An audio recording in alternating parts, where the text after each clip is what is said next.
வணக்கம் பாலம். இந்த பிஜேபி காரங்களுக்கு கொஞ்சம் கூட மண்டையில அறிவே இல்லை அப்படிங்கிறதுக்கு இப்ப இவருங்க பண்ணி வச்சிருக்கக்கூடிய ஒரு செயல் மிகப்பெரிய உதாரணம். அதாவது ஆத்திரக்காரனுக்கு புத்தி மட்டு அப்படின்னு தந்தை பெரியார் சொல்வார்.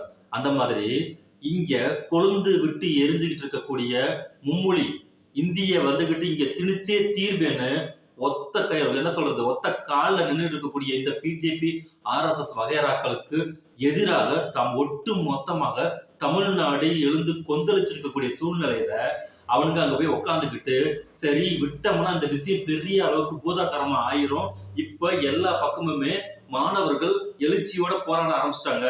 மறுபடியும் ஒரு ஆரம்ப காலகட்டத்துல பொள்ளாச்சியில எவ்வளவு பெரிய இராணுவத்தை விட்டு பெரிய அளவுக்கு ஏழரையை கூட்டணுமோ அந்த அளவுக்கு ஒரு மிகப்பெரிய ஏழரையை கூட்ட வேண்டிய சூழ்நிலை இப்ப வந்து அது நமக்கே ரிவிட்டாம பேக் ஃபயரா வந்துடும் அப்படிங்கிற சூழ்நிலை வரும்போது இதை எப்படி டைவர்ட் பண்ணி விடுறது அப்படின்னு சொல்லும் போது இந்த மடமுண்டம் வந்து அண்ணாமலைக்கு பார்த்தீங்களா அவன் வழக்கம் போல அந்த கொம்பு சீவி விடக்கூடிய வேலை பார்த்தீங்களா பிஜேபி RSSக்கு உரித்தான அடுத்தவர்களை பற்றி கொம்பு சீவி விடக்கூடிய ஒருமையில ஒத்தைக்கு ஒத்த வாடான்னு சொல்லி வேட்டிக்கு மடிச்சு கட்டிட்டு நின்றுட்டு சண்டைகள் பாய் பார்த்தீங்களா அந்த மாதிரி நம்மளுடைய டெப்டி சிஎம் வந்துகிட்டு ஒருமையில பேசக்கூடிய பேச்சை யார் இங்கே அனுமதிப்பார்கள்? இவெல்லாம் கொஞ்சமாவது அறிவு நாணயம் ஏதாவது இருந்துச்சுன்னா இவெல்லாம் என்னத்தை IPS படிச்சு பாஸ் பண்ணினா அப்படிங்கறதா தெரியல.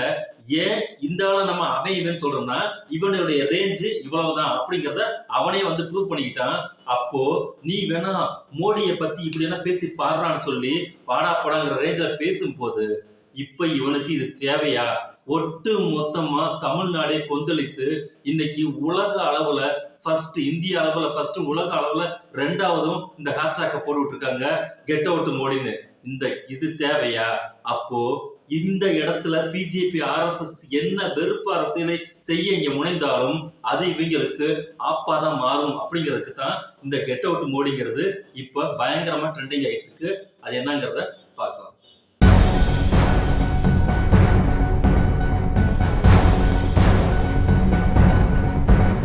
இங்க இருக்கக்கூடிய தமிழ்நாட்டுடைய பண்பாடு அடையாளம் அத ஒட்டு மொத்தமா காலி பண்ணணும், காயடிச்சிடணும். இந்தியா அப்படிங்கிறது ஒரே ஒரு ஏக் இந்தியா, இந்தியாவை தூக்கிட்டு ஏக் பாரத் அப்படிங்கிற ஒரு அணுகுமுறையில இந்தியாவை ஒரு நாடாக கன்வர்ஷன் பண்றது. இங்க முதல்ல இந்தியாங்கிறது மாநிலங்களின் கூட்டமைப்பு, டெல்லிங்கிறது நீங்க ஒரு ஒன்றியம் தான். ஆனா இங்கே தனித்த மாநிலங்களுடைய அதிகாரமும் அதுதான் உண்மையாகவும் இருக்குங்கும் போது இந்த பிஜேபி RSS உடைய அடிப்படை கொள்கை என்னன்னு கேட்டீங்கன்னா மாநிலங்கள் அனைத்தையுமே ஒழித்து கட்டுவது, அதற்கு பதிலாக சமஸ்கிருதத்தை மையப்படுத்திய தேவநாகரி கவர்மெண்ட்டை ஒண்ணு வைக்கிறது. இதுதான் அவங்களுடைய திட்டம்.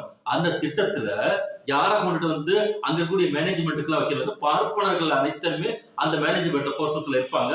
மற்றவர்கள் அனைவருமே அடிமைகள், ஆண்டான் அல்லது அடிமை, பார்ப்பான் மற்றும் சூத்திரன்.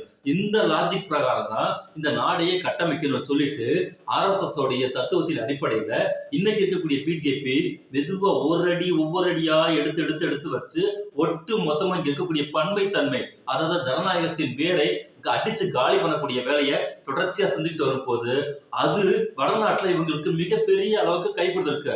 ஆனால் தென்னாடு அப்படின்னு பார்க்கும்போது கேரளா, ஆந்திரா, தமிழ்நாடு மற்றும் கர்நாடகா இது அனைத்துமே திராவிடத்தின் ஊற்று இருக்கு பாத்தீங்களா. தமிழில் இருந்து பிரிந்து போன அந்த மொழிகளுடைய ஊற்று வீச்சு இருக்கு பாத்தீங்களா. அது இங்க அவங்களுக்கு அச்சுறுத்தல கண்ணுக்குள்ள விரல விட்டு ஆட்டக்கூடிய அளவுக்கு தான் இதோடைய கொள்கைகள் இருக்குங்கிறத அவங்களால டைஜஸ்ட் பண்ணிக்கவே முடியல. காரணம் இங்கே திராவிடம் என்கிற சொல் வெறும் பண்பாட்டு சொல் இல்ல, பார்ப்பானுக்கு எதிரான சொல் அப்படிங்கிறத மாற்றியது தந்தை பெரியார். திராவிடம்ங்கிறது வந்து மனுஸ்மிருதியில இருக்கு. அந்த மனுஸ்மிருதியில என்ன சொல்லப்பட்டிருக்குன்னு கேட்டீங்கன்னா திராவிடம் என்பது ஜாதியை ஒழித்தவன் அப்படிங்கிறது தான் அதற்கான அடையாளம். அப்போ நம்மள மிக தெளிவாகத்தான் நம்மள வந்து அடையாளப்படுத்திருக்கோம் அந்த சொல்லின் அடிப்படையில. அதனால இங்க இருக்கக்கூடிய கைக்கூலிகளை விட்டுக்கிட்டு திராவிடம்ங்கிற சொல்லை முதலில் அழைப்போம் அப்படின்னு வந்து நின்னாங்க. திராவிடத்துக்கு எதிரானவன் அப்படின்னாங்க. திராவிட மாடலை வந்து கொச்சைப்படுத்தினாங்க. திராவிட மாடல் கவர்மெண்ட்டை கொச்சைப்படுத்தினாங்க. கடைசியில அங்க கடிச்சு இங்க கடிச்சு திராவிடர் கழகம் உருவாக்கிய தந்தை பெரியாரை காலி பண்ணுவதுதான் என்னோட வேலையை சொல்லி ஒரு எடுபடிய என்ன சொல்றது எச்சக்கலை நாயை விட்டு கொஞ்ச நாள் சிலிப்பி பார்த்தாங்க. அந்த நாய் போலீஸ் ஸ்டேஷன் கோர்ட் வாசல் இப்ப அடைய போயிருக்கு. அது பேசுற பேச்சுக்கு அடுத்து இந்த இடத்துல அமைதியா இருக்கக்கூடாத காரணத்துக்காக இந்த இந்த இந்த பீஸை பிடுங்கவும், அடுத்து இன்னொரு பீஸ் இருக்கு பாத்தீங்கன்னா, டம்மி பீஸ். அந்த பீஸை கொண்டு வந்து விட்டு இப்போ வாய்ஸ் விட்டு இப்போ ஒருமையில பேசக்கூடிய அளவுக்கு பேசிருக்கும் போது இது எல்லாம் யாருக்கு பேக் ஃபயர் ஆயிருக்கு கேட்டா மோடிக்கு தான். சும்மா இருந்த மோடி இப்போ ஒரு வாரமா என்னைக்கு அமெரிக்காவுக்கு போயிட்டு வந்தாரோ அன்னையில இருந்து மானம் கெட்டு மகுடி பூத்து போய் சிரியா சிரிச்சுக்கிட்டு இருக்கு. கொலம்பியால இருக்கக்கூடிய அந்த பிரதமர் என்ன சொல்லியிருக்காங்கன்னா, கை கால்களில் எனது நாட்டு பிரஜைகளை வந்துட்டு விளங்கிட்டால் உனக்கு இங்க இறங்குறதுக்கு இடம் கொடுக்க மாட்டேன், தில்ல அடிக்கவும், அப்ப நான் உன் மேல வரிய போடுவேன்னா நீ வரிய போடு, நானும் உன் மேல வரிய போடுறேன் அப்படின்னு சொல்லி பயங்கரமான போர் தென் அமெரிக்கால இருக்கக்கூடிய அந்த கொலம்பியால இருக்கக்கூடிய அந்த அதிபர் வந்து பயங்கர போர்க்கோளம் விடவும், இந்த கிறுக்கு ட்ரம்ப் இருக்கு தெரியுமா, சரி ஓகே நீ உன் ஃபிளைட் அனுப்பி நான் யாரை அனுப்பி விடுறேன், இங்க இருக்கக்கூடிய ஆளை அனுப்பி விடுறேன்னு சொல்லிட்டு அத அவங்க ஃபிளைட் அனுப்பினதும் இல்லாம அந்த குடியிருப்பு மக்களையும் இது ரிசீவ் பண்ணதும் இல்லாம அவர்களுக்கு வெளிநாட்டிலிருந்து வரக்கூடிய ஒரு அரசியல் தலைவருக்கு என்ன மரியாதை கொடுக்க முடியுமோ அந்த மரியாதையை அந்த பிரதமர் கொடுத்தது மட்டும் இல்லாமல் இனிமேல் உங்களுடைய உழைப்பை கொலம்பியாவுக்கு செலுத்துங்கள். இது நாள் வரைக்கும் நீங்க அமெரிக்காவில் எவ்வளவு செல்வத்தை ஈட்டினீர்களோ அதற்கு இணையான செல்வத்தை இங்க கொலம்பியா அரசாங்கம் உங்களுக்கு வழங்கும். நீங்கள் சுயமரியாதையுடன் நடத்தப்படுவீர்கள்.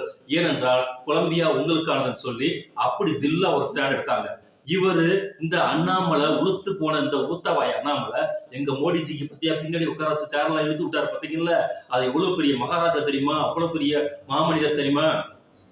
ட்ரம்ப் யாரதான் மாமனிதர்னு சொல்லல, எல்லாத்தையும் சொல்லுவாரு. ஆனா ட்ரம்ப் அங்க வச்சுக்கிட்டே கழுவி ஊத்துறாரு தெரியுமா, அது உங்களுக்கு வெக்கமா இல்ல.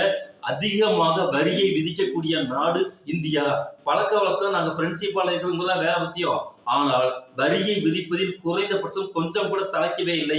ஆகையால் அவர்களுக்கு நான் அதிகமாக வரியை விதிப்பேன் சொன்னது மட்டும் இல்லாம 126 கோடி ரூபாய் இங்க எலெக்ஷன்ல வந்து எல்லா பேரும் ஓட்டு போடுங்கன்னு சொல்லக்கூடிய அதுக்கு கொடுத்த ஃபண்ட், எலான் மஸ்க் ஃபண்டும், எலான் மஸ்க் இவரு சேர்த்து கொடுத்த ஃபண்ட இவர் இங்க வந்து இறங்கல, அதுக்குள்ள ஃபண்டை நிறுத்திட்டாங்க.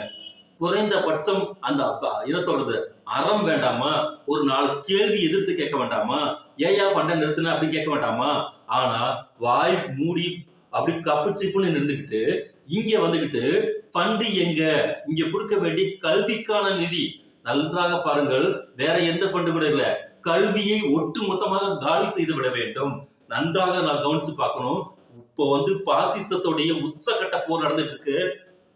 யூஜிசியை விட்டு முதல்ல உயர்கல்வியை காயடிக்க பார்த்தானுங்க. ரெண்டாவது மெடிக்கல்ல வந்துட்டு நீட்டை கொண்டு வச்சு மெடிக்கலை காலி பண்ணானுங்க. அதுக்கு மேல வந்துட்டு அதுல இருக்கக்கூடிய முதுநிலை டாக்டர் பட்டத்தை வந்துகிட்டு நெக்ஸ்ட்னு சொல்லி வந்து அதை காலி பண்ணானுங்க. இப்ப கீழே வந்துகிட்டு இங்க புதிய கல்விக் கொள்கைன்னு சொல்லிட்டு 3வது 5வது 8வது நுழைவுத் தேர்வு. நன்றாக கவனிச்சு பாருங்க, ஒட்டு மொத்த கல்வியையுமே குட்டிச்சோறாக்கி பாழாக்கி நாசம் செய்து அதன் பிறகு அடிமை கூட்டத்தை இங்கே வளர்த்ததுக்கு பிறகு நாம் பார்ப்பன மேலாதிக்கத்தை செய்து விடலாம் அப்படிங்கிற மமதையோட அப்படி கண்டினியூஸா ஆள் மாத்தி ஆளு சவுண்ட் கொடுக்க ஆரம்பிக்கிறாங்க. அதன் அடிப்படையில 2200 ரூபாய் பணத்தை கொடுக்க மாட்டேன். இது எவ்வளவு பெரிய அராஜகம், எவ்வளவு பெரிய அடாவடித்தனம் நேரடியா விட்டு பாக்குறாங்க. இங்க தமிழ்நாடு 1938 இருந்து மொழி போராட்டத்தை சந்தித்துக் கொண்டிருக்கிறது.